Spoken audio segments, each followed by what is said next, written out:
Bismillahirrahmanirrahim. Assalamualaikum warahmatullahi wabarakatuh.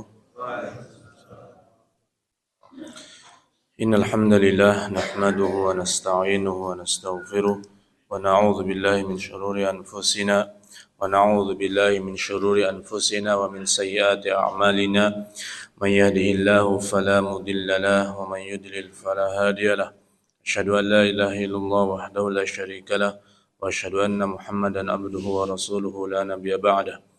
Allahumma salli wa sallim ala sayyidina Muhammadin wa ala alihi wa ashabihi wa man tabi'ahum bi ihsanin ila yaumiddin.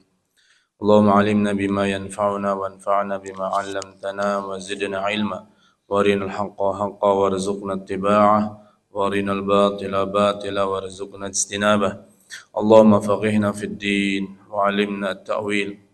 اللهم إنا نسألك الثبات في العمر والغنيمة من كل بر والفوز بالجنة والنجاة من النار يا أرحم الراحمين. اللهم طهر قلوبنا وحسن فرجنا واغفر ذنوبنا يا أرحم الراحمين. ربنا آتنا في الدنيا حسنة وفي الآخرة حسنة وقنا عذاب النار آمين. أما بعد.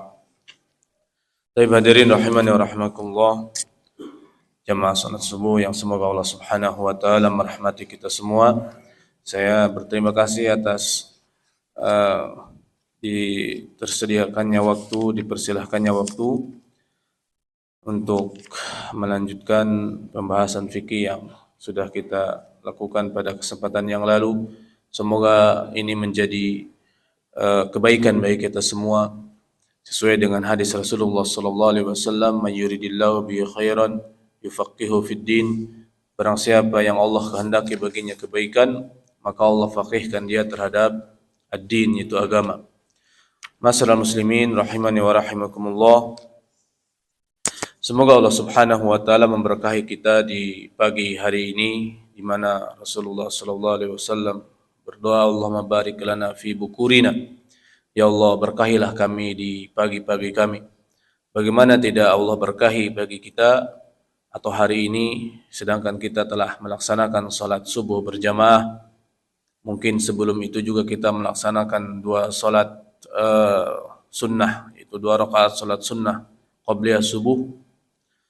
Dan Allah Subhanahu wa taala berfirman dalam hadis qudsi, "Ya ibn Adam irka'li 4 rakaatin awwalan nahar akfika akhirahu." Wahai anak Adam, rukulah kalian kepadaku, itu salatlah kalian 4 rakaat di awal siang, maka niscaya akan aku cukupkan bagi kalian kebutuhan kalian di hari atau sepanjang hari kalian atau di akhir hari kalian.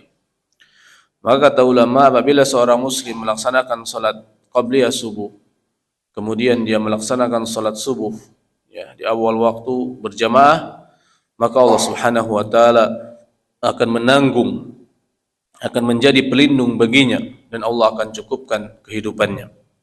Hadirin rahman rahimakumullah, dan juga perlu kita ketahui bahwa kita ini sedang berada di bulan yang mulia, yaitu bulan haram. Bulan haramnya ini adalah bulan Rajab, di mana Rasulullah sallallahu alaihi wasallam bersabda, "Inna zamana qad istadaraka hayatihi yawma khalaqas samawati wal ard. As-sanatu 12 syahra minha 4 hurum, 3 mutawaliyat wa Rajab mudhar baina Jumadi wa Sya'bana." Kata Nabi sallallahu alaihi wasallam, sesungguhnya waktu telah berputar seperti sedia kala, seperti awal di mana Allah menciptakan langit dan bumi, di mana 1 tahun itu ada 12 bulan. Di antara 12 bulan itu ada 4 bulan haram. 3 berturut-turut, yaitu Dzulqa'dah, Dzulhijjah, Muharram, dan Rajab ialah bulannya Mudhar, yaitu bulan kabilah Mudhar yang ada antara Jumadil Akhir dan bulan Rajab, bulan Sya'ban. Intinya hadirin rahman rahimakumullah, bulan Rajab adalah bulan haram, bulan yang mulia, sehingga dikatakan oleh ulama kenapa Rajab itu dinamakan Rajab, karena diambil dari kata rujub. Rujub artinya adalah pengagungan. Saking agungnya bulan ini, maka dinamakan dengan Rajab. Dan juga orang-orang jahiliyah menamakan bulan Rajab dengan bulan Asham, bulan tuli. Kenapa dikatakan seperti itu? Karena pada bulan ini biasanya orang-orang jahiliyah, orang-orang Arab jahiliyah tidak melakukan kezaliman, tidak melakukan peperangan, sehingga seakan-akan tuli tidak mendengar lagi orang dizalimi atau pelaku kezaliman atau pelaku peperangan. Di bulan ini sepi seperti itu. Kenapa seperti itu? Karena mereka sangat memuliakan bulan Rajab. Maka kita sebagai umat Islam lebih berhak untuk memuliakan bulan Rajab, diisi dengan hal-hal yang bermanfaat, itu mempraktekkan sunnah-sunnah Rasulullah SAW, melaksanakan yaitu salat berjamaah di masjid bagi laki-laki wabil khusus, memperbanyak salat sunnah, memperbanyak puasa sunnah, memperbanyak sedekah, memperbanyak zikir, dan juga memperbanyak membaca Al-Quran atau umrah, ya, dan yang lainnya. Dan kemudian hadirin yang harus kita pahami bahwa tidak ada amalan khusus di bulan Rajab, baik itu salat ataupun puasa ataupun membaca Quran. Intinya perbanyak saja ibadah itu semua. Insyaallah Allah akan melimpahkan bagi kita pahala yang melimpah, ya, untuk kita, yang besar untuk kita semua. Dan jangan sampai kita melakukan dosa di bulan ini karena dosanya dilipat gandakan oleh Allah Subhanahu wa taala. Itu dosa kemaksiatan. Hadirin rahimani rahimakumullah, pada kesempatan yang lalu kita telah membahas macam-macam air. Dan sekarang kita masuk ke pembahasan air dua kulah. Ya.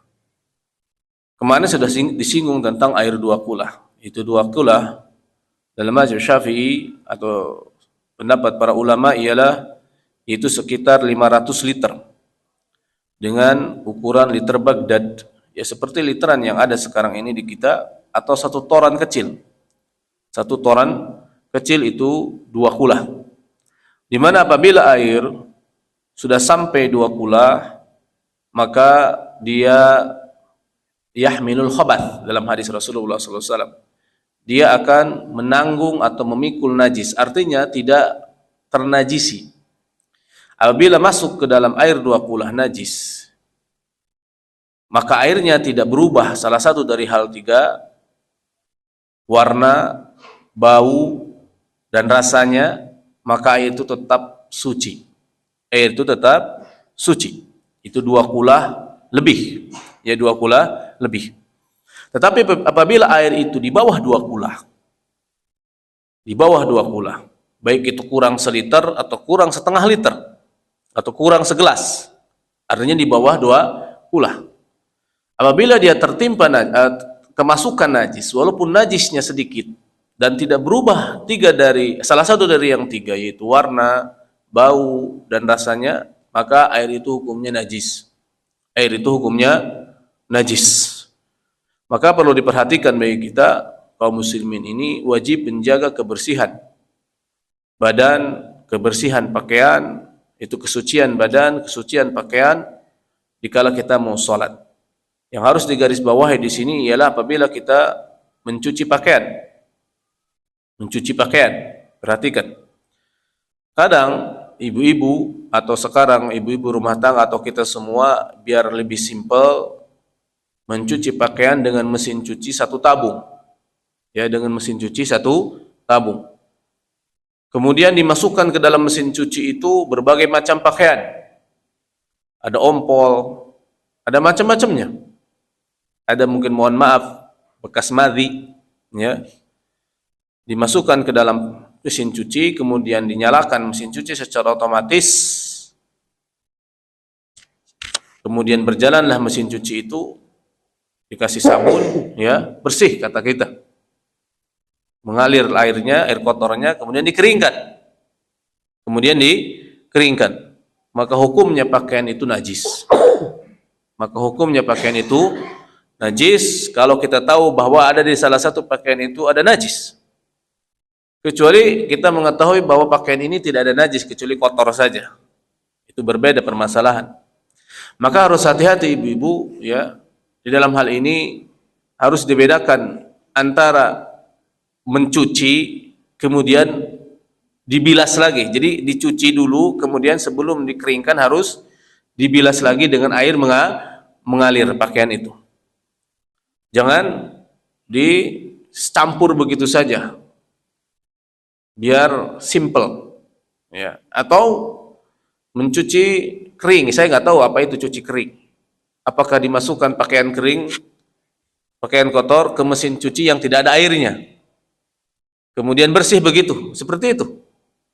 Kalau seperti itu, maka pakaian tetap najis kalau ada najisnya.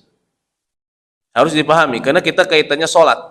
Di dalam sholat itu syarat sahnya sholat harus suci badan, pakaian, dan tempat yang kita akan sholati. Maka kami di pondok dulu, ya, kiai saya biasanya menasihati bahwa kalau kita mencuci, ya silahkan dicuci dulu pakai sabun, ya, yang misalnya yang ada najisnya, ya, yang ada najisnya. Kemudian setelah itu dibasuh dengan air yang bersih, diguyur dengan air yang bersih, maka insya Allah itu akan menyucikan pakaian kita. Tapi kalau dicampur saja di satu bak, ya, dicampur atau dalam mesin cuci, kemudian tidak dibasuh lagi dengan air suci, air tohur, yaitu suci, mensucikan, maka bisa jadi itu pakaian tetap dalam keadaan najis. Bahkan najisnya bisa menular ke pakaian yang lain. Beda antara pakaian kotor, beda antara pakaian najis. Kalau kotor artinya tidak najis. Kalau najis, kotor plus najis. Jadi kalau pakaian kotor, ya silahkan kita cuci pakai sabun, kemudian di mesin cuci, ya, kemudian dibuang air kotor, kemudian dikeringkan. Artinya tidak najis dia, tetap suci.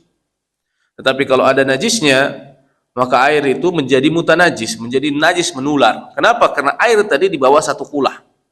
Di bawah satu kulah yang ada di dalam mesin cuci itu. Seperti itu hadirin rahimani wa rahmatullah, dan ini harus dipahami, ya, dan ini harus dipahami oleh kita semua. Dan air di bawah dua kulah, ya, najis kalau kemasukan najis yang kelihatan, tolak ukurnya adalah kelihatan oleh mata. Tolak ukurnya adalah kelihatan oleh mata yang sedang. Artinya kalau kita lihat begini, kelihatan najisnya, maka air itu menjadi najis. Itu basar mu'tadil namanya dalam bahasa fikih. Tapi kalau dia tidak kelihatan bil basaril mu'tadil, artinya harus dicek pakai pembesar, ya, pakai pembesar, maka itu dimaafkan, tidak masalah. Itu dimaafkan, tidak perlu tidak dihukumi najis. Walaupun ada najis di dalam itu, tapi kecil, tidak terlihat secara sekilas, tetapi harus diperhatikan, sampai pakai pembesar misal seperti itu tidak perlu. Itu tetap air dihukumi dengan hukum suci dan mensucikan. Hadirin rahimani rahimakumullah.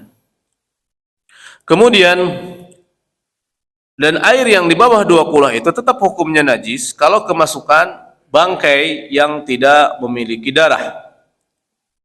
Aw maitatun laysa laha damun sailun ka'aqrabin wa wazaghin wa lam taghayyarhu lam yatanajjas.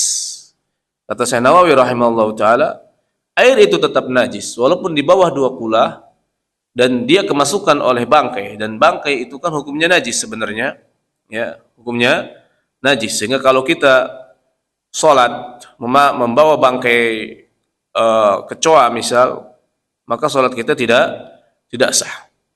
Tetapi kalau dia masuk ke dalam air, si maitah tadi, bangkai tadi, tetap diampuni hukumnya. Diampuni asal dia maitah tadi atau bangkai tadi tidak dari hewan, dari hewan yang tidak memiliki darah. Dari hewan yang tidak memiliki darah. Contoh apa? Contoh di sini adalah kalajengking. Kalajengking kalau kita bunuh tidak ada darahnya. Tidak ada mengalir darahnya, tidak muncrat darahnya, bahkan tidak ada darahnya. Kecoa, terus apa lagi? Lebah, ya, dan yang lainnya. Kemudian wawazagin, dan juga di sini dicontohkan hewan yang tidak memiliki darah sail, artinya tidak memiliki darah yang mengalir, ialah cicak. Ya. Kalau cicak masuk ke dalam air seember, mati dia di dalam air itu, maka air itu tetap hukumnya suci. Ya. Dan semisalnya hewan-hewan yang tidak memiliki darah yang mengalir. Intinya syaratnya apa? Air itu tidak berubah dari salah satu dari yang tiga. Tidak berubah baunya, tidak berubah warnanya, tidak berubah rasanya.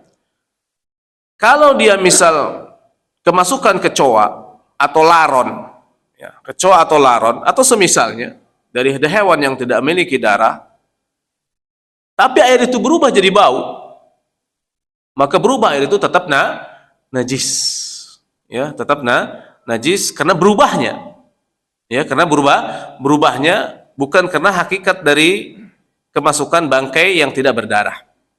Seperti itu hadirin rahimani wa rahmatullah, tentang perkara air yang harus kita pahami, yang harus kita pahami.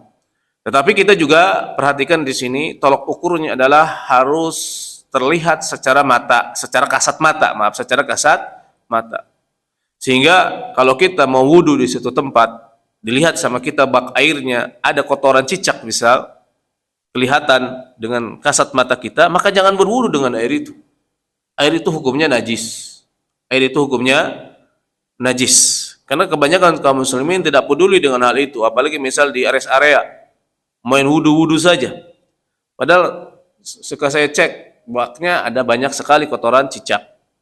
Maka hukumnya itu tidak sah wudunya, najis, bahkan dia membawa najis di badannya. Seperti itu, lebih baik kita wudu dengan air aqua, ya, dengan air aqua, karena berarti tempat itu ada najisnya kecuali langsung dengan keran. Nah, ini harus penting. Kenapa? Karena sholat harus dengan wudu harus dengan air suci mensucikan. Cebok juga harus dengan air suci mensucikan. Begitu juga mandi junub harus dengan air suci mensucikan. Begitu juga mencuci najis harus dengan air suci mensucikan. Kalau tidak, nanti salat kita tidak diterima oleh Allah Subhanahu wa taala, dan ini hukumnya bahaya. Baik hadirin rahiman rahimakumullah, yang selanjutnya ialah faslun. Kita beralih kepada pemakai wadah-wadahan. Wa yahilu istimalu jami'il mawa'ini at-tahirati min kulli jinsin illa mawa'in adh-dhahabi wal fiddah. Perhatikan di sini insyaallah hadirin, kita masuk ke bab memakai wadah-wadahan. Islam adalah agama yang sangat sempurna, komprehensif segala halnya. Segala sesuatu diatur dalam Islam. Dari kita masuk WC, tata cara masuk WC, tata cara duduk, buang air besar, semua diatur di dalam sunnah Rasulullah sallallahu alaihi wasallam, di dalam fikih. Begitu juga dikala kita memakai wadah-wadahan, diatur dalam Islam. Tidak semua wadah-wadahan bisa kita pakai. Ya. Di sini dihalalkan memakai semua wadah-wadahan. Jami'a mawa'ini. Mawa'ini adalah jama' muntahal jumu, jama' taksir, wazan mafa'il. Ya, mafa'il, segat muntahal jumu.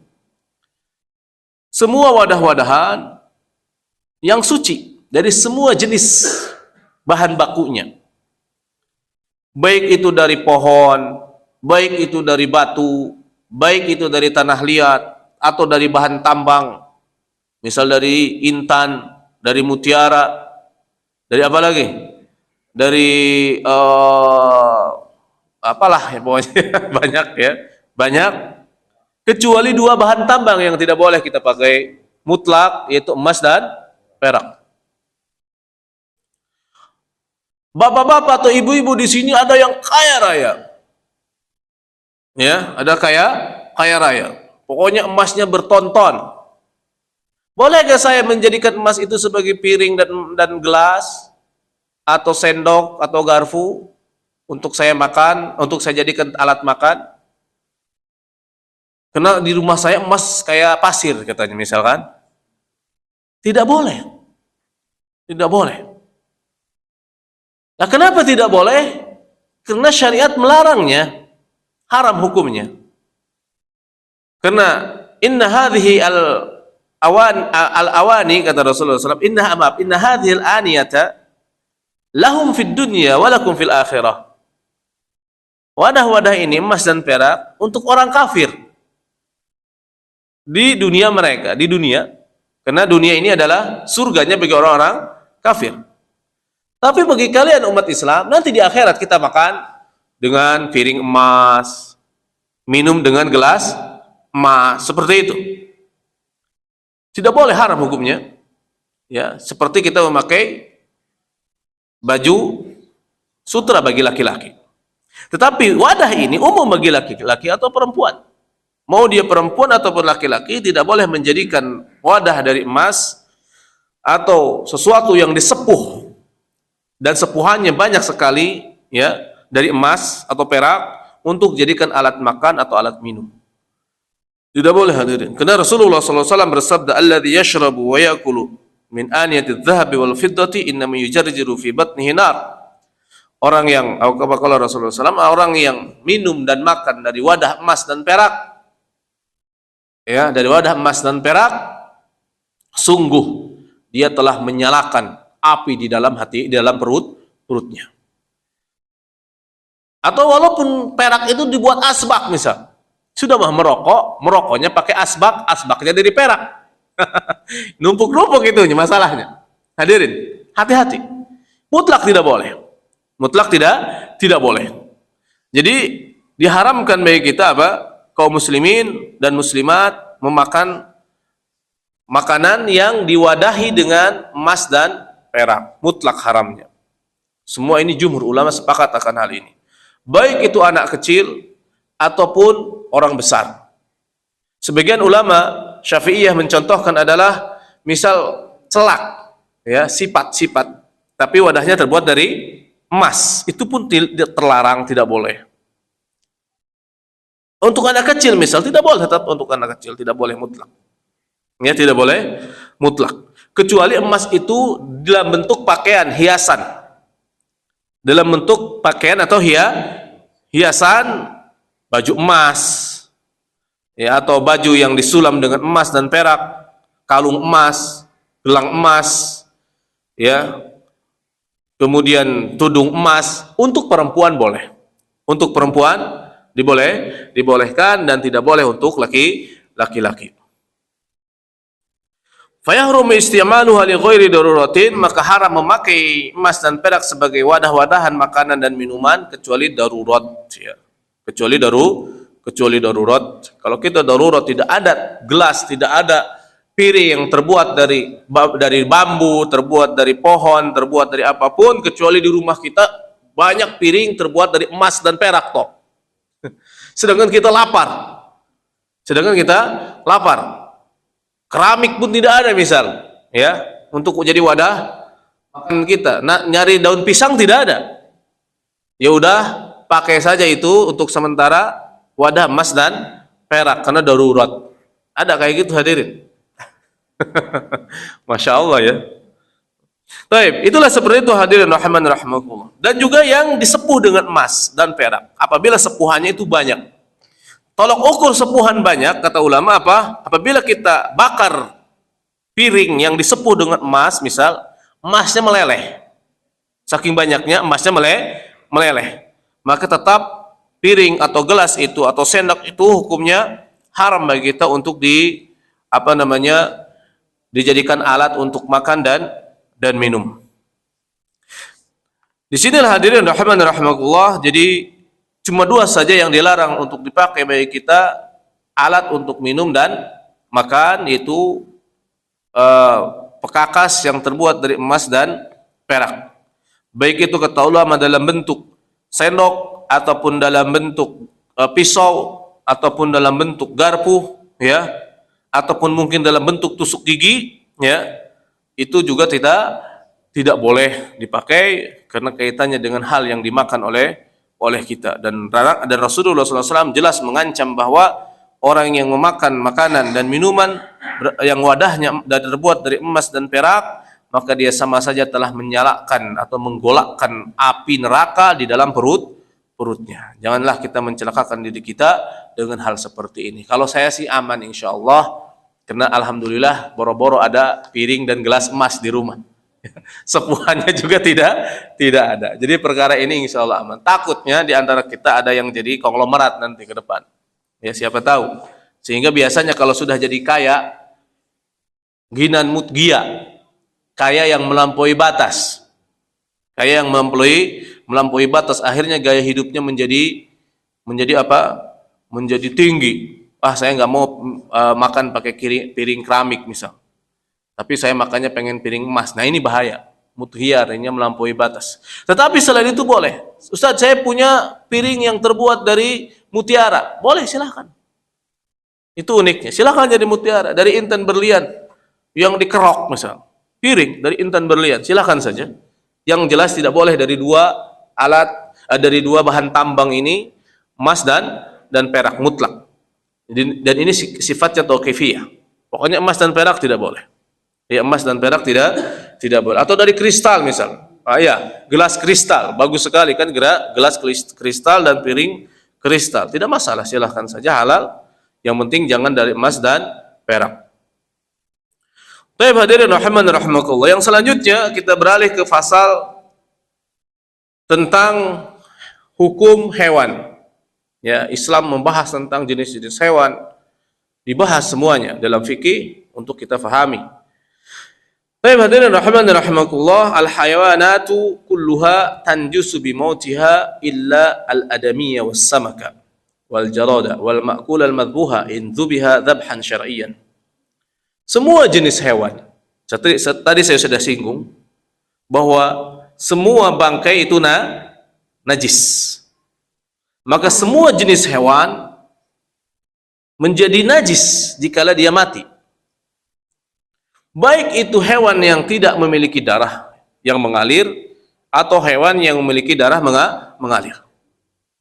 Kalau dia mati, hukumnya najis. Ya, hukumnya najis. Itu tadi contoh laron, semut, dan yang lainnya. Sehingga kalau kita sholat membawa hewan tadi, bangkai hewan tadi, maka sholatnya tidak sah. Karena dia telah membawa najis, harus dipahami itu, hadirin.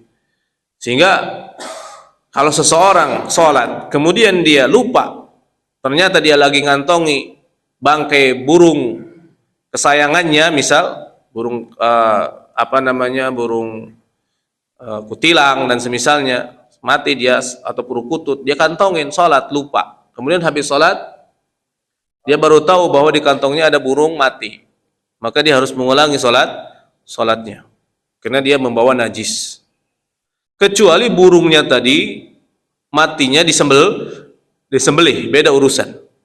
Baik hadirin, semua jenis hewan najis kecuali hewannya berbentuk manusia, karena manusia juga hewan. Ya, dalam ilmu nahwu disebut al-hayawanun natiq, hewan yang bisa ngomong.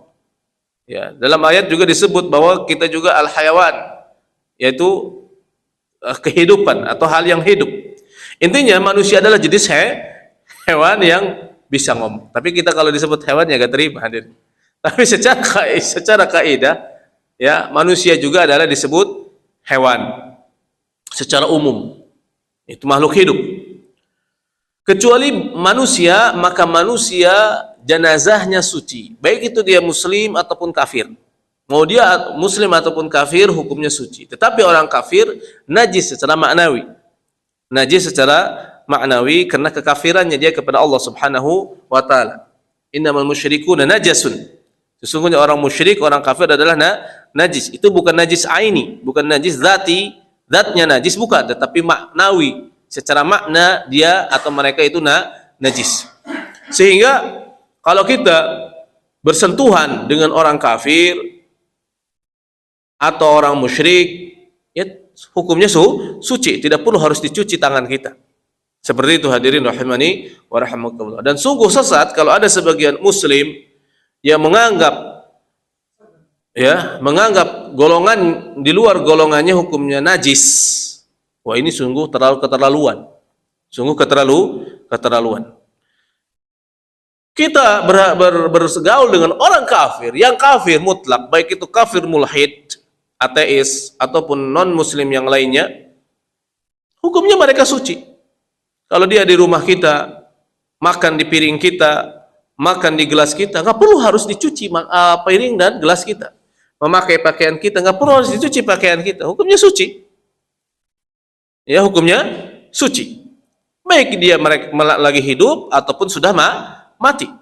Apalagi kaum muslimin, apalagi sesama muslim. Sehingga kalau ada yang menganggap muslim yang di luar, kepercayaan yang di luar organisasinya atau kelompoknya najis, itu sangat keterlaluan sekali, ya.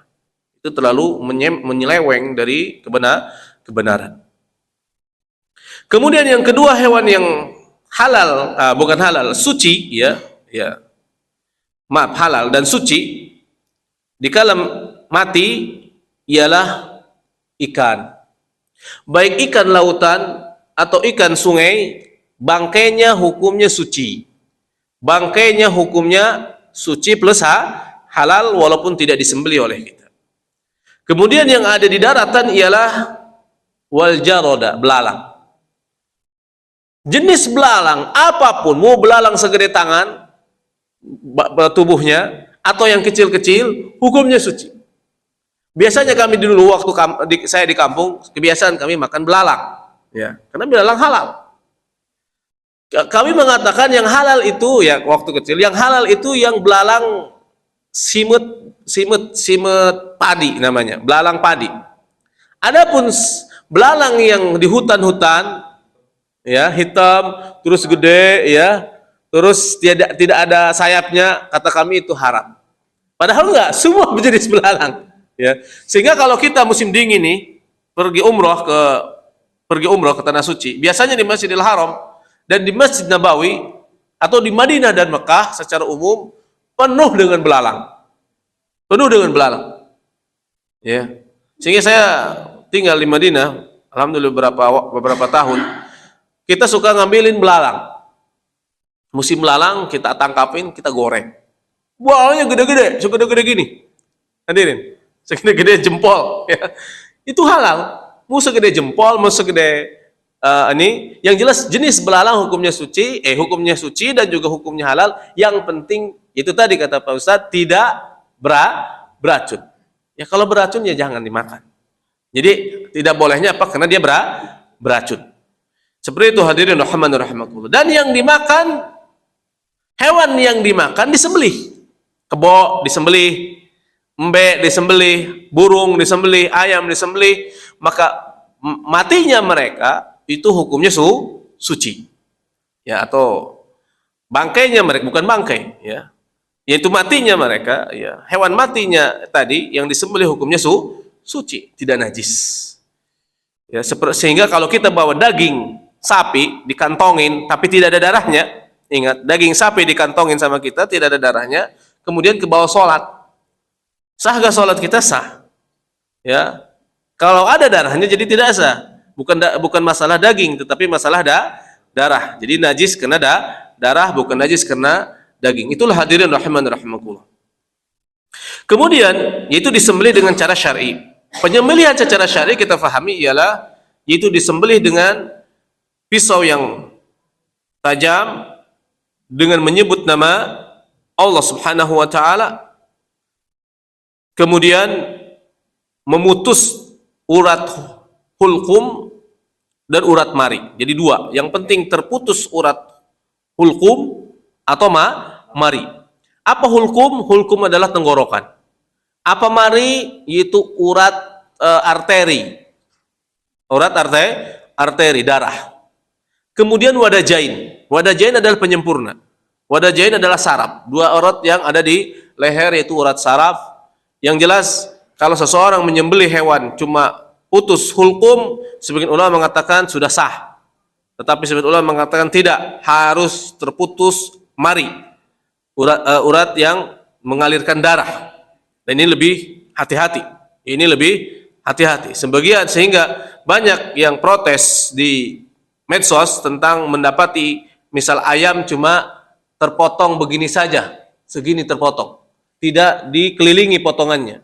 Sebenarnya itu sudah syar'i.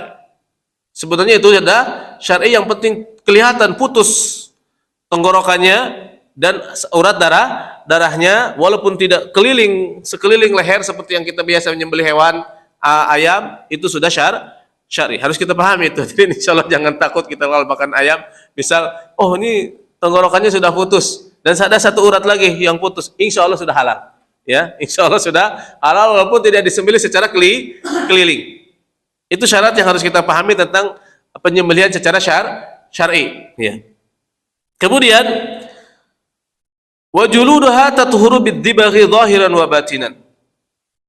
Dan kulit hewan yang disembelih dan kulit hewan yang mati, ya, yang mati tanpa disembelih. Tadi hewan kan mati, yang ini disembelih. Sekarang hewan yang mati tanpa disembelih, hewan mati kena penyakit. Kemudian kita sayang kulitnya dibuang begitu saja, kita ambil kulitnya. Nah, kulit ini ya sebenarnya najis karena berasal dari hewan mati tanpa disembelih. Kalau kita ambil kulit sapi yang mati, kambing atau kebo, ya, kita ambil kulitnya dan kita samak itu kita buang lemak-lemak yang ada di kulit. Kemudian kita kasih garam atau hal-hal yang pahit, ya, ada sekarang tinggal beli saja alat nyamak, kemudian diratakan ke kulit luarnya itu, kemudian direndam di dalam air selama 2 hari dan tidak menimbulkan bau, maka hukumnya suci. Itu namanya samak, seperti itu. Maka hewan atau bangkai hewan yang kita ambil kulitnya, kalau disamak dan samaknya berhasil, tidak menimbulkan bau, kata ulama, maka hukumnya kulit itu menjadi suci. Yang awalnya najis menjadi suci. Yang awalnya najis menjadi suci. Itu saja perkara najis. Perkara najis diolah secara syar'i kemudian menjadi suci adalah kulit hewan. Kulit hewan yang menjadi bangkai. Yang lainnya tidak. Misal kotoran, mohon maaf, kotoran manusia kan ada banyak. Katanya ada orang yang buat kotoran manusia jadi makanan. Setelah diolah jadi keripik, misal, mohon maaf hadirin, tetap hukumnya najis. Atau di Singapura, kencing. Kita di Singapura kencing, di Singapura, kemudian berubah jadi air minum, air kencing kita. Maka air kencing kita, mohon maaf, walaupun berubah jadi air aqua, seperti air mineral seperti ini, maka berubah tetap menjadi najis. Dalam mazhab Syafi'i tidak bisa. Seperti itu hadirin rahimani wa rahimakumullah. Kecuali perkara tadi kulit hewan yang mati tanpa disembelih. Hewannya hewan apa? Hewan yang halal dimakan. Ya. Kecuali di sini 2 hewan saja, illa jildal kalba wal khinzira. Illa jildal kalbi wal khinziri. Kecuali kulit anjing dan babi. Anjing dan babi. Ya, walaupun diolah apapun, daging dan kulitnya tetap hukumnya najis. Turunannya tetap najis. Turunannya tetap najis dalam mazhab Syafi'i. Wal mutawallidi minhuma. Dan yang lahir dari keduanya. Ini perhatikan hadirin. Atau dari salah satu keduanya. Babi dan anjing mutlak hukumnya najis. Namanya najis apa? Najis mughalad. Najis mughalad. Di mana Rasulullah sallallahu alaihi wasallam bersabda, "Idza walaghal qalbu fi ina'i ahadikum falyaghsilhu sab'an ulahuma biturab." Apabila anjing menjilat wadah salah seorang di antara kalian, maka hendaklah dicuci itu si wadah berapa kali? 7 kali. Dari 7 kali itu salah satunya harus diawali dengan lumpur atau debu yang di air, yang dicampur dengan air.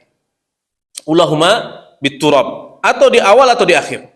Misal anjing atau babi menjilat tangan atau wadah ini, ya, kemudian dijilat di sini, maka yaudah kita tinggal ambil lumpur atau debu, bukan dalam bentuk debu, hadirin, harus debu ini dikasih air lagi, jadi dibuat lumpur.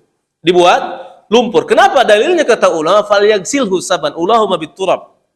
Maka cucilah dia itu si wadah yang terjilat oleh anjing, ya, terjilat oleh anjing, dan 7 kali diawali dengan debu. Kata-kata guslu di sini kata ulama menunjukkan bahwa debunya itu bukan artian diusapkan dalam bentuk debu, tidak. Tapi debunya itu harus dicampur dengan air. Kenapa? Karena segat.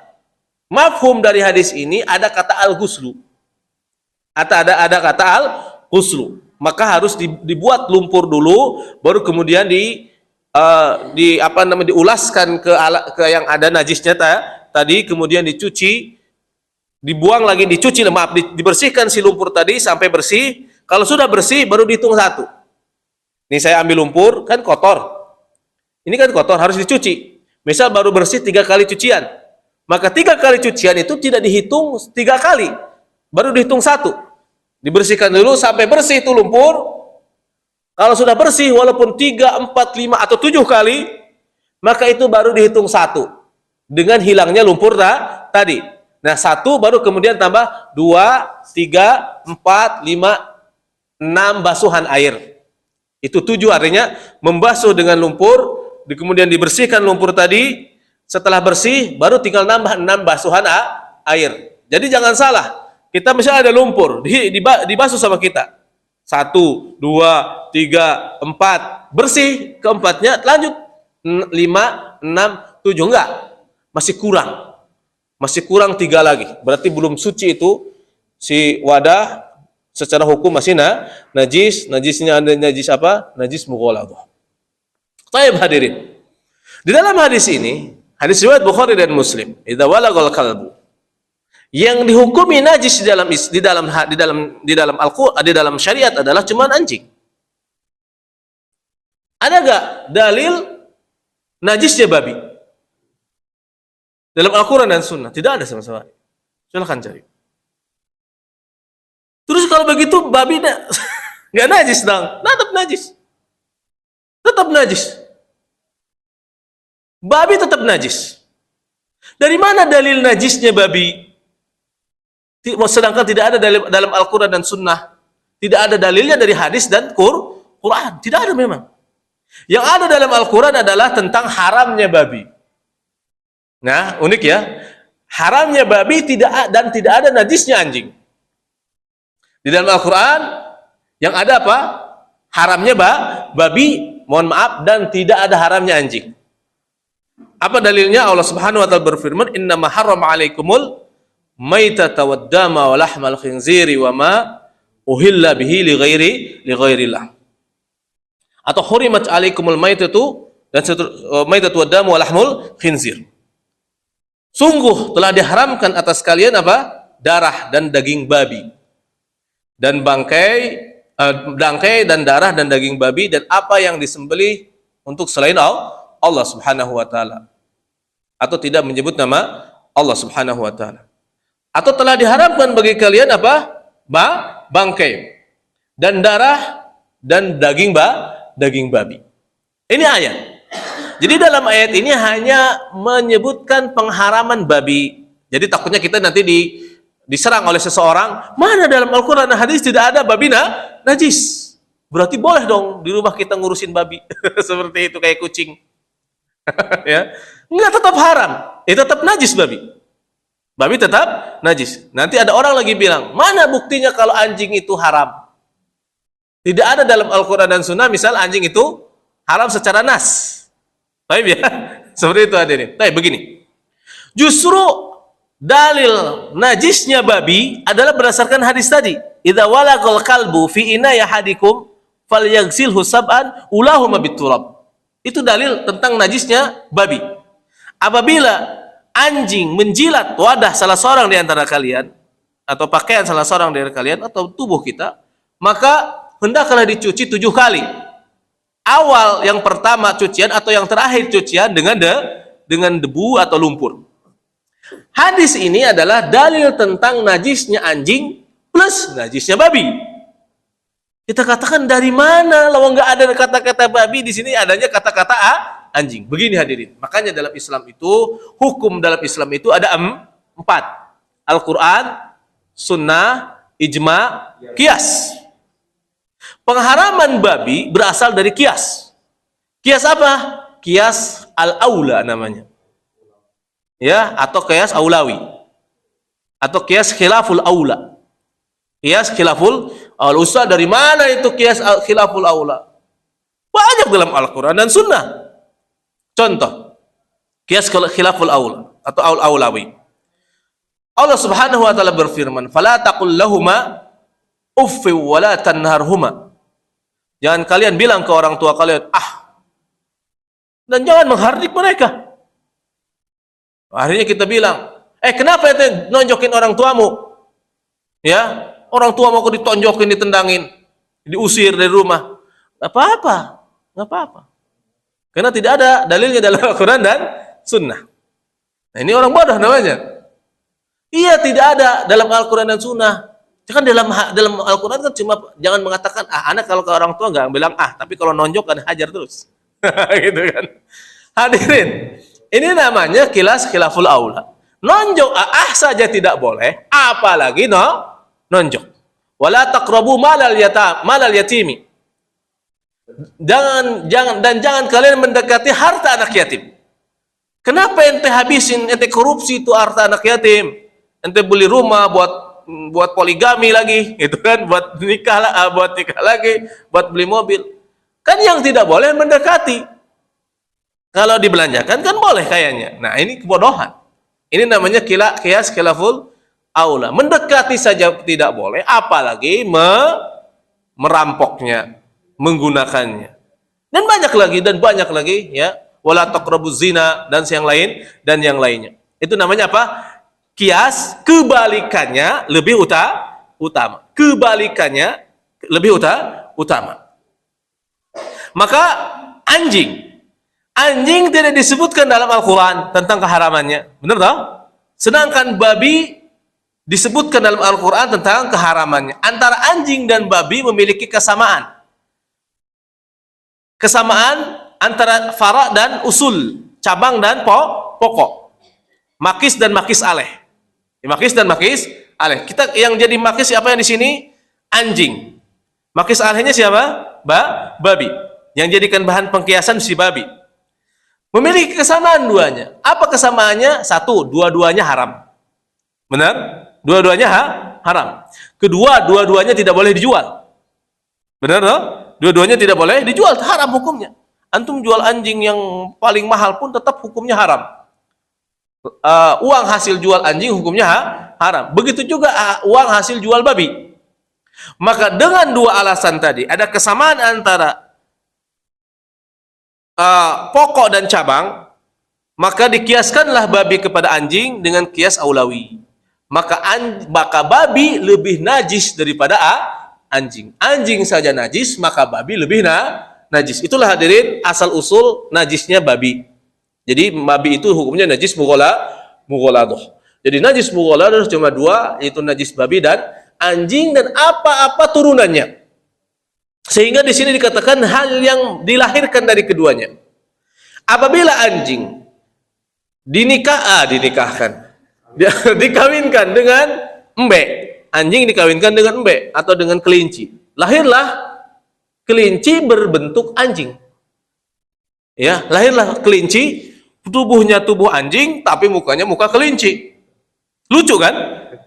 Apakah ini kita boleh urus di rumah kita, dan kalau kita jilat hukumnya suci? Enggak, hukumnya najis. Hukumnya najis. Atau anjing dengan kucing, babi dengan kambing. Ada babi dengan kambing, ada dengan babi. Tubuhnya tubuh domba, mukanya muka babi. Ya kloningan. Maka hukumnya ini najis, turunannya najis. Turunnya najis. Hati-hati ibu-ibu, bapak-bapak. Antum jangan sampai ngurusin di rumah misal kucing pudel lucu banget ya, harganya 100 juta. Ini hukumnya najis karena hasil kloningan antara anjing dan babi. Sehingga disebutkan dalam fikih, kalau anjing dan babi misal mungkin mustahil terjadi. Ini iksa'iyah. Iksa'iyah artinya dalam bentuk hanya dalam bentuk teori ilmiah. Apabila ada anjing dan babi memperkosa adamiyah, wanita, Allah alam, apakah ini bakal terjadi atau enggak? Yang jelas sudah ada hukumnya dalam fikih Syafi'iyah. Ada anjing dan babi memperkosa wanita. Kemudian setelah wanita tadi diperkosa oleh anjing dan babi, hamillah dia. Lahirlah anak, bapaknya babi atau anjing. Berbentuk manusia anak tadi.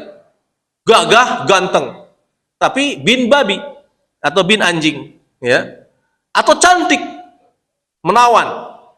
Apakah manusia tadi yang hasil dari benih babi atau anjing, wallahu alam ya, ini sudah dibahas dalam fikih, hukumnya najis atau suci? Maka hukumnya najis mughaladah. segagah-gagahnya nih laki-laki atau segagah-gagahnya nih perempuan, hukumnya najis mughaladh. Sehingga disebutkan dalam kitab Fathul Mu'in ini, Syekh Zainuddin Al-Malibari berkata, idza naza kalbun aw khinzirun al-adamiyata fawaladat. Ya, fawaladat. Apabila anjing dan babi memperkosa manusia, wanita adami, kemudian si wanita adami hamil dan melahirkan gara-gara si anjing dan babi tadi, maka hukumnya najis. Qadarullah si anak anjing tadi atau si anak babi tadi gagah, pintar, hafal Quran. Misal, hafal Quran, hafal hadis, jadi ulama, jadi kiai, jadi ustad. Boleh dia jadi imam? Boleh dia jadi imam? Hadirin. Tidak boleh ya. Kita secara ini tidak boleh. Di sini hadirin disebutkan boleh jadi imam. Boleh jadi imam ya, dalam Fathul Mu'in disebutkan boleh jadi imam. Wallahu alam. Ini hanya ikhsa'i, ini hanya teori saja. Mustahil terjadi. Kayaknya sih mustahil terjadi. Jadi walau naza kalbun aw khinzirun ala adamiyatin fawaladat adamiyan kana alwaladu najsan wa ma dzalika huwa mukallafun bis salati wa ghairiha wa dhahiru annahu yufa amma yattaru ila mulamasatihi wa annahu tajuzu imamatuhu. Jadi kalau ada anjing dan babi memperkosa seorang wanita, kemudian lahirlah seorang anak, laki-laki atau perempuan, maka anak itu hukumnya najis. Tapi tetap dia tertaklif wajib sholat, wajib wudu, wajib umroh, wajib haji, wajib zakat. Tetapi kalau dia jadi imam, imamnya juga sah. Imamnya juga sah. Taib hadirin rahiman rahimakumullah. Tetapi kata ulama, dimaafkan bersentuhan kulit kita dengan dia, karena dia sama manusia kan, susah di ininya. Tapi yang jelas hadirin rahiman rahimakumullah, anjing dan babi hukumnya adalah najis mughaladhah. Ya, karena najis ada 3, najis mukhaffafah, najis mughaladhah, dan najis mutawassithah. Najis mukhaffafah adalah cuma 1 dalam mazhab Syafi'i, dalam mazhab Hambali ada 2. Sebagian mazhab Hambali mengatakan 2. 1 yang pertama adalah air kencing bayi laki-laki yang belum umur 2 tahun dan belum makan apapun kecuali ASI uminya. Kalau dia sudah minum formula, maka berubah jadi najis mutawassithah. Seperti itu. Yang kedua dalam ulama Hanabilah adalah najis mukhaffafah, itu madhi. Madhi sebagian ulama mengatakan najis mukhaffafah. Artinya kalau ada najis madhi di celana tinggal dicipratin saja, tidak perlu harus dicuci. Itu sebagian ulama, tetapi ikhtiyatnya adalah najis mutawassithah. Artinya harus kita cuci pakaian yang terkena madhi dan dihilangkan bekas madhinya. Kemudian yang kedua adalah najis mughaladhah, itu najis dari anjing dan babi dan segala keturunannya. Kemudian yang selain itu najis mutawassithah. Najis mutawassithah ialah selain dari najis yang disebutkan tadi, itu darah, kotoran, yang lainnya adalah najis mutawassithah, air kencing ya, dan yang lainnya. Tapi hadirin rahiman rahimakumullah, apa yang harus kita lakukan ya? Tolak ukurnya najis babi dan anjing itu seperti apa? Kapan kita menjadi terkena najis babi atau terkena najis anjing? Itu najis mughaladh. Begini hadirin, tolak ukur najis secara umum ialah apabila bersentuhan kita dengan najis itu. Apabila kita bersentuhan dengan najis itu, maka kita akan terkena najis. Seperti apa bersentuhannya? Begini, di dalam fikih tidak semua bersentuhan dengan najis kita menjadi najis. Ingat ya, tidak semua kita bersentuhan dengan najis kita menjadi najis. Bagaimana? Apabila kering plus kering. Perhatikan ini, apabila kering plus kering. Ada kotoran manusia atau kotoran hewan, kering benar-benar kering. Kan banyak kotoran ayam kering, kita kepegang sama tangan kita. Apakah tangan kita menjadi najis? Tidak. Kenapa? Karena kering plus kering. Tolak ukur kita menjadi najis atau terkena najis adalah harus basah plus basah atau basah plus kering. Ingat, basah plus basah, kering plus kering, kayak belajar ilmu fisika ya. Min plus min seperti itu. Baik, atau matematik. Basah plus basah sama dengan najis. Kering plus basah sama dengan najis. Kering plus kering sama dengan suci. Itu. Sehingga kalau kita ada babi atau ada anjing, anjing pudel bagus banget, lucu, misal, akhirnya kita elus-elus si anjing pudel tadi, tapi dia kering, kita juga kering, najis gak? Enggak. Hati-hati itu, enggak najis. Ya, enggak najis. Atau begitu juga babi. Tetapi kalau anjingnya kehujanan, babinya kehujanan, kita kering, nyeser ke kita, maka jadi najis, walaupun tidak menjilat. Jadi dalam mazhab Syafi'i dan jumhur ulama selain dari Malikiyah, namanya babi najis dari ujung ke ujung, baik itu kulitnya, baik itu kencingnya, baik itu kotorannya. Nah, kotorannya atau air kencing babi dan anjing najis atau darahnya najis, itu juga berasal dari kias aulawi. Karena yang najis dalam hadis apa? Jilatannya. Jadi dalam mazhab kita apa? Ahli fikih jumhur mengatakan jilatannya aja najis, apalagi kotorannya. Seperti itu, hadirin rahimani wa rahimakumullah. Jadi kalau kering plus kering tidak najis. Sehingga kalau anak saya punya anak saya perempuan, kalau lihat anjing pudel, kalau mungkin dibolehkan oleh syariat, udah ada anjing pudel di rumah saya. Itu anak saya yang perempuan nomor 3. Wah, kalau lihat anjing pudel senangnya bukan main. Ya. Maka saya suka tak usapkan ya, ke anjing pudel, saya usapkan biar dia senang. Kenapa? Karena saya usap dulu anjing pudelnya basah atau tidak. Maka kalau nggak basah saya perlu diulus-elus. Seperti itu. Jadi itu tidak najis. Jadi harus kita juga pahami. Makanya saya kemarin membahas ya tentang air 2 kulah orang mandiin babi di solokan atau di sungai. Nggak najis sungai itu. Karena lebih dari 2 kulah. Begitu juga kalau kita bersentuhan dengan babi, kalau kering plus kering jadi tidak najis. Sama seperti kita lagi sholat, tiba-tiba jatuh ke baju kita apa? Kotoran, kering, maka hukumnya tinggal diusap saja, dibuang. Itu dalam mazhab Syafi'i. Dalam mazhab Syafi'i. Karena dalam mazhab Syafi'i kalau kita hudusun najasah, kejatuhan najis, dikala sholat kotoran burung misal basah, maka batal sholatnya. Di dalam mazhab Hambali enggak. Tinggal dibuang saja itu kotoran, maka sholatnya lanjut. Kenapa? Karena dalam mazhab Hambali hakikatnya adalah kotoran yang dari hewan yang dimakan dagingnya suci. Ayam, kotoran burung, kotoran kebo, kotoran embek, bukan artinya boleh dimakan. Ya, tidak semua yang suci boleh dimakan. Ini dalam mazhab Hambali harus dipahami ya, harus dipahami. Jadi kotoran hewan yang dimakan dagingnya itu hukumnya tidak najis. Baik itu kotoran, baik itu kencing ataupun kotorannya. Sehingga jangan heran kalau misal di Saudi mereka minum air kencing onta. Sehingga sebagian di kita kaum muslim, apa enggak najis itu? Enggak, dalam mazhab Hambali tidak najis. Hukumnya suci. Tapi dalam mazhab Syafi'i mutlak. Hukumnya najis walaupun kotoran ikan sekalipun. Ikan asin hukumnya najis ya.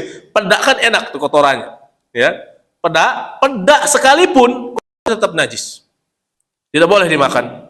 Itu dalam mazhab Syafi'i. Harus dipahami itu, hadirin rahimani wa rahimakumullah. Maksud saya dengan kita memahami ini, kita tidak harus iri-irian atau merasa tidak ini dengan keadaan orang lain yang melihat misal sholat dengan teman kita yang kejatuhan najis burung, dia buang saja begitu saja, kita katakan salatmu tidak sah. Oh ya, mungkin beliau memiliki pendapat yang lain seperti itu. Taib. Hadirin rahimani rahimakumullah. Di sini yang harus kita pahami ialah ada kasus kejadian restoran,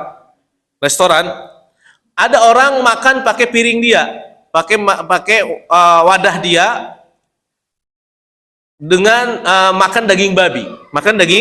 Ada kan restoran, ya, restoran apa namanya? Bukan restoran sih. Food court itu apa namanya? Food court itu makan baso, ya, baso. Intinya tempat rumah makan lah, tapi baso, ya. Nah, ada orang makan baso di tempat dia, kemudian sambil bawa daging babi. Daging babinya ditaruh di di piringnya. Nah, qadarullah piringnya tidak tahu, akhirnya sudah dicampur dengan piring-piring yang lain. Beberapa tumpuk piring semua. Dan piring itu mahal semua.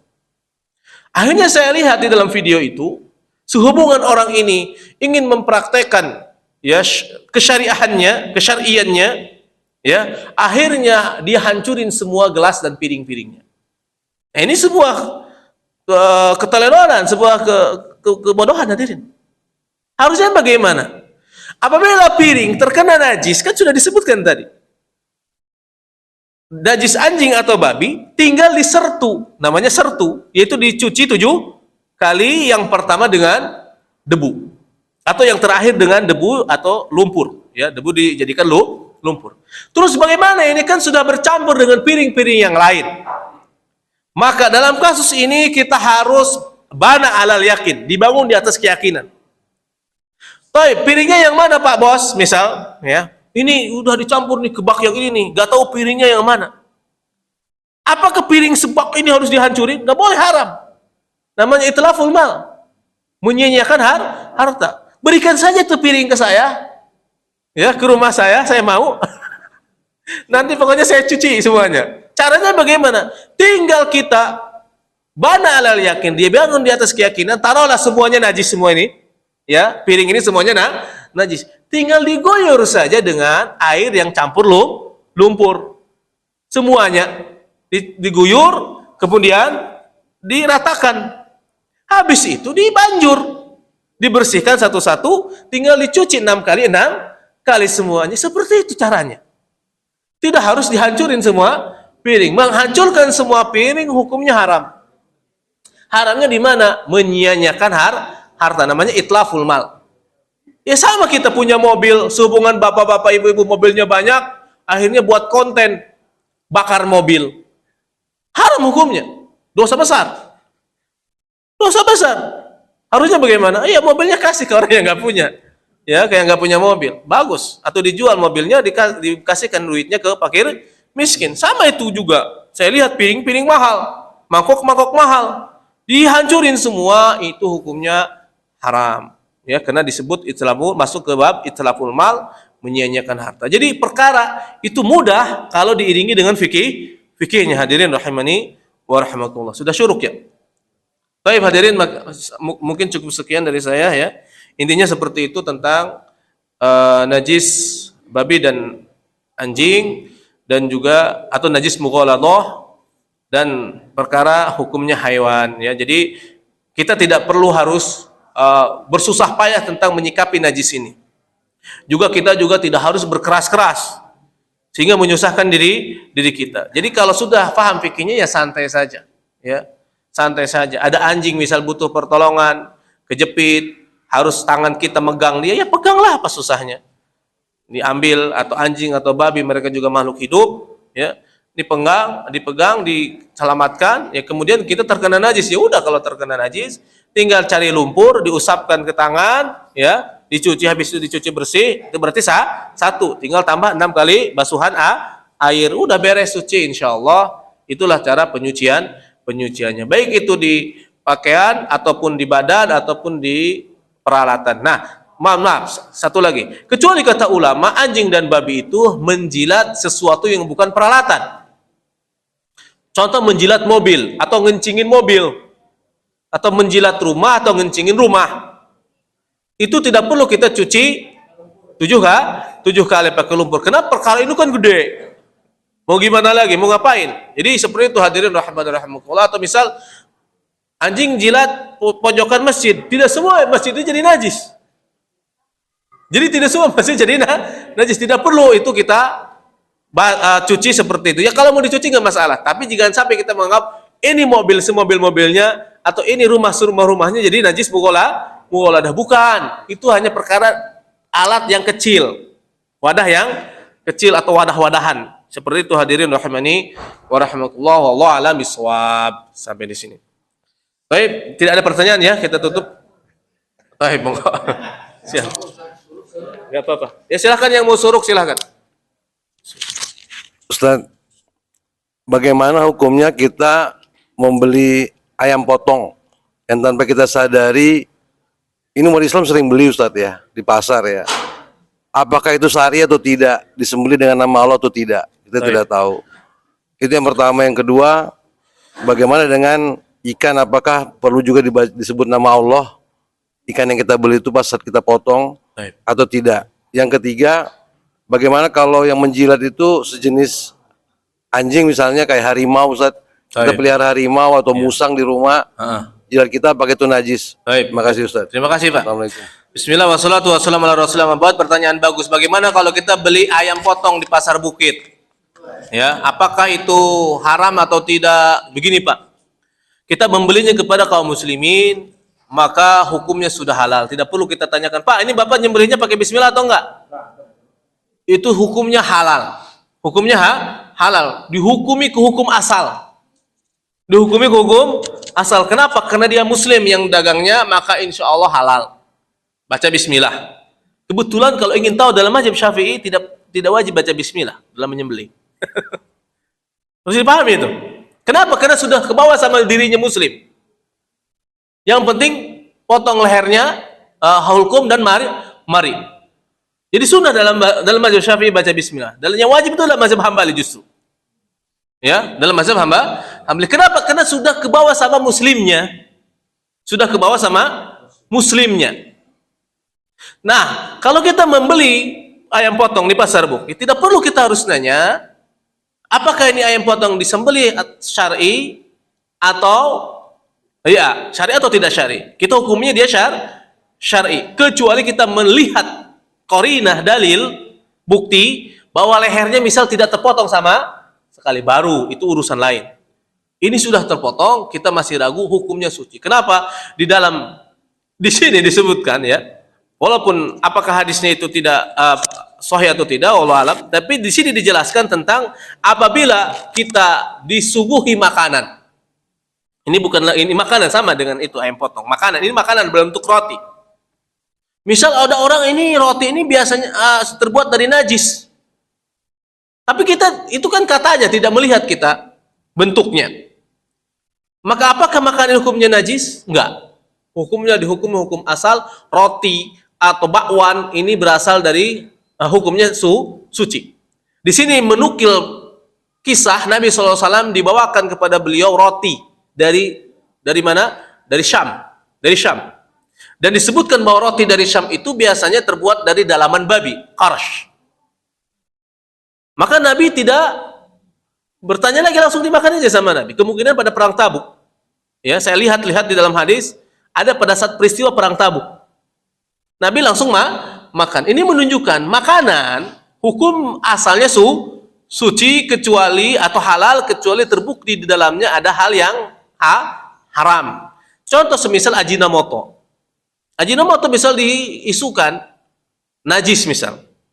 Ya, tapi tidak ada bukti. Sekarang bukan dulu. Dulu kan MUI sampai turun. Sekarang misal. Maka tetap kita pakai, silahkan, tidak ada masalah. Seperti itu hadirin tentang masalah makanan sudah dibahas oleh ulama dalam fikih ya. Sudah dibahas oleh ulama dalam fikih, jadi kita beli ayam potong di sana Pak, halal insyaallah. Ya halal, jangan takut ya. Bismillah halal.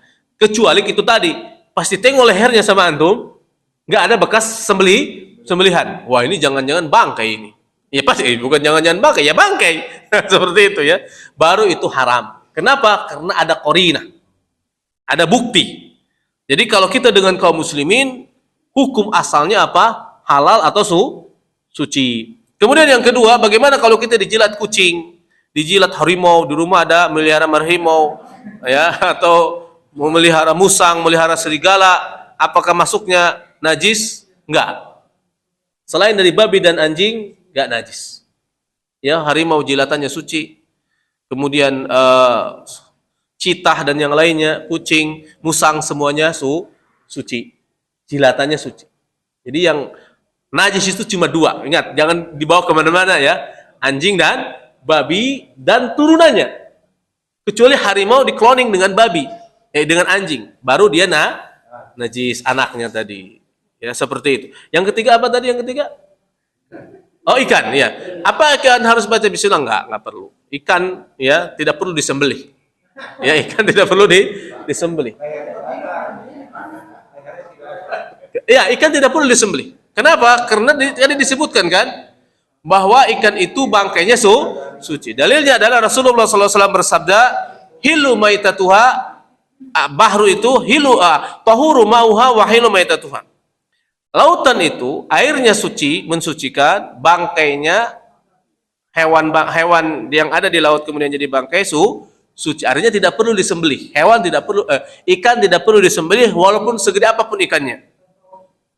Walaupun ikan paus nggak perlu disembelih.